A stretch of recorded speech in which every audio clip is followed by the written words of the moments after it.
আমাদের অনেকেই জীবনে অন্তত একবার হলেও উড়োজাহাজে চড়ে এক শহর থেকে আরেক শহর কিংবা এক দেশ থেকে অন্য দেশে ভ্রমণ করেছি। আবার অনেকেই আছেন যাদের এখনও এই অভিজ্ঞতা হয়নি। কিন্তু অভিজ্ঞতা থাকুক বা না থাকুক, প্রায় সবার মনেই একসময় প্রশ্ন জাগে, এত বিশাল ও ভারী একটি উড়োজাহাজ ঠিক কিভাবে আকাশে ভেসে থাকে। অনেকে বলেন শক্তিশালী ইঞ্জিন সামনে ঠেলে নেয় আর ডানা তাকে ভাসিয়ে রাখে।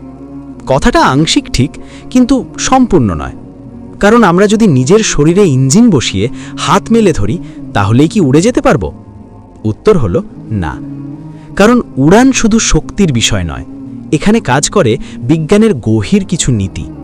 আর আশ্চর্যের বিষয় হলো, মানুষ এই নীতিগুলো শিখেছে প্রকৃতির এক বিস্ময় থেকে, পাখির উড়াল দেখে। পবিত্র কোরআনে আল্লাহ তাআলা বলেন, তারা কি তাদের ওপরে উড়ন্ত পাখিদের দিকে লক্ষ্য করে না?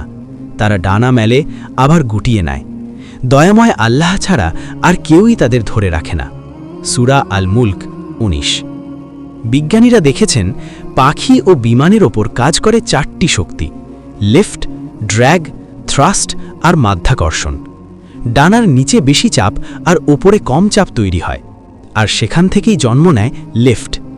এই নীতিতেই আজ বিশাল উড়োজাহাজ আকাশে ভেসে থাকে। এই গল্পের পরের অধ্যায় জানতে পরবর্তী পর্বে আমাদের সাথেই থাকুন।